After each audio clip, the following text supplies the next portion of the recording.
Hello and welcome to Rage Quit. My name is Jay, and today Games Workshop have given us some extra details about the new edition of Warhammer 40,000. Now, they've been doing this for the last couple of days, but I want to talk about this one because this one gets me, I'm the most interested in this because one, they talk about match play, and I'm specifically interested how that relates to lower point values, and two, they talk about points as a whole, which what they actually say is that the points are going up across the board, and that will mean smaller armies. And I think for me, these are things that if I'm on the fence about playing 40k and getting into 9th edition, these kind of things will get me there. So let's have a look through the article, and we'll talk about it that way.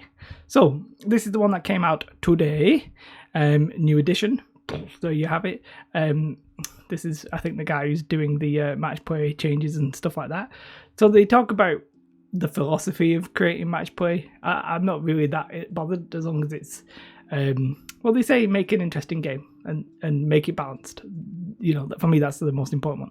So what's interesting is it sounds like there's different missions for, and a lot of you probably already know this, but I didn't realize this. There's different missions for different point sizes for match play, which I really like the sound of. So if you want to play a balanced game of 500 points, then you use these 500 point missions. I really like that as a concept.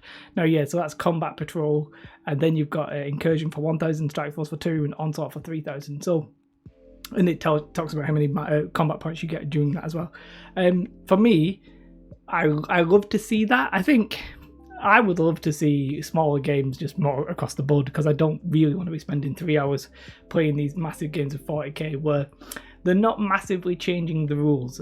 They've pretty much stated that we're still going to have we do everything and then you do everything, I do everything and then you do everything, and back and forth.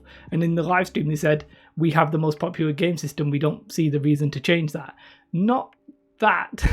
It was interesting because I was like, they were like, oh yeah, of course we've got the best rules, but I'm pretty sure I still think I do one thing, you do one thing, pretty much more balanced and fair rule system. But let's move past that because I'm going to talk about it all the time otherwise. But just to say, like, all right, we're actually going to balance these at these 4 different point values. I really like that, because I probably have 500 points of Space Marines already painted up when I built my kill team. So that's actually probably a lie because kill team's different, but you know what I mean. It wouldn't be a stretch to get there, especially with the new starter boxes that are probably coming out. So the fact that they're going to balance the game at those levels really interests me. Obviously, I suspect the most common one would hopefully be 2,000. People don't play massive games just for the sake of it, but I think 2,000 will probably end up being the tournament standard.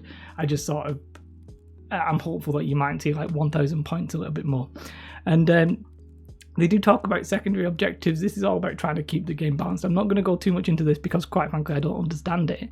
But it basically, they say if you've got this type of list, then you might want to take these type of secondaries and that kind of thing. So, if you're really interested in it, just go and look through it, because if you play 40k, you will know this more than I know it anyway. So let's crack on. And the next thing not this is just talking, I think, an example of one of the missions.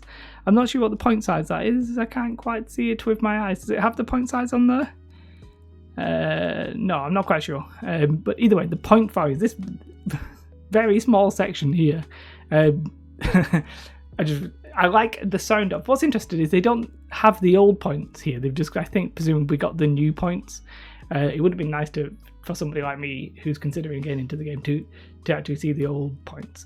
I could get my bloody Space Marine book out or whatever and have a check, but I can't be bothered, so we're not doing that. But in theory here they talk about let's just read it. Finally, as part of developing the new edition, point values were reviewed and have been adjusted up across every faction. Now, that's good for me, because I don't want to have lots of models because of the reasons they state here. Firstly, the games will play faster with less models on the table. Generally speaking, you'll have smaller armies on each side, and it makes starting a fresh army easier. That's something they also say. They also talk about how it gives them more granularity to pick the army. So what they mean there is, if your average points for a guy was 20 points, then you've got more above it and below it to decide. Whereas if your average points was like 3 points, then you've not got much below it, kind of thing. So it lets them potentially balance it a little bit better. Now, caveat to all of this, I'm pretty sure they do this almost every edition from what I see. I think they, not every edition, but generally this gets said quite often that we're going to decrease the amount of models on the table. Games Workshop have they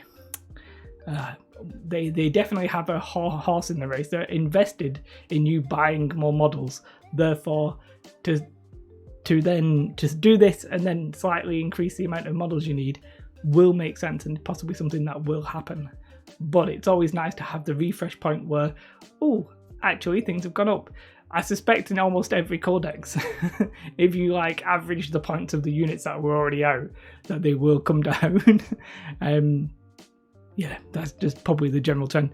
It's nice to hear it, even though I know it's possibly like a mildly empty promise because it will eventually change. But you know, they saying the right things. Whether or not they'll continue to do the right thing is interesting. Now you might say, it's not the right thing. I actually think they should be cheaper so I can get more models on the table. Well, then in that case, I just say play a bigger game. Yeah. I'm going to try and play the smaller games. What would be interesting is to play the 500 point game with the higher points. You could have not that many models on the table, which I quite like. Like if 5 intercessors is 100 points, I definitely have that. I probably have more like 20 intercessors at minimum. So yeah, that's good. I like it. They're saying the right things. Now, they do talk about the app. Now, I don't know about the AOS app, but this one definitely is coming with a full army builder, and it's going to have all the updated points and stuff like that. I think that's fantastic. I think every company that's making games that can afford to make an app should at least make some sort of app, even if it's just like an official web link, like a web building basic app. When Star Wars Legion came out, several unofficial ones got made and they're still up to date, and I wish somebody like FFG would do the same. Now I appreciate that if you're going to have an official app, then you need it to work and you need it to work smoothly, otherwise your customers will get super annoyed. So I do understand the pressure. I just think apps should be like the default thing. I know people, we might be playing the hobby to like, oh, I'm going to get away from my phone and technology.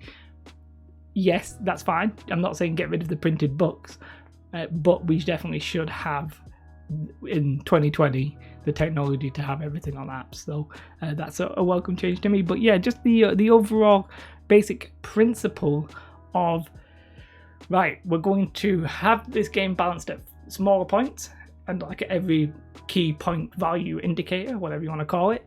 That's great news. That in itself is good news. The fact that they then say, well, actually, we're going to up the points across the board so that the model count is lower is again great news, because I don't like painting, right? I've said this before. I do not like painting. One reason I like Star Wars Legion is, one, when you go to a tournament, you do not have to paint. Most people paint anyway, by the way, so don't get too caught up on that. And two, the model count is generally quite small. You can generally have a good faction with like 30 models, something like that. Whereas in 40k, whenever you look at it, generally, obviously I know you can have just like 3 massive knights or whatever it is, but generally you're looking at like 50 to 100, sometimes even higher than that, and that just like, nope. Nope. And so that's good news for me. I'm hopeful. I don't know if I'm going to play it. I'm trying to give myself time to think about it, because you always get caught up in the hype. I'm caught up in the hype. I need to sort of give myself a moment to think about it and see if it's actually something I want to do. But when you make overtures in my direction, Games Workshop, I get more and more tempted. Let me know your thoughts in the comments below. I do hope you have a most beautiful day. Goodbye.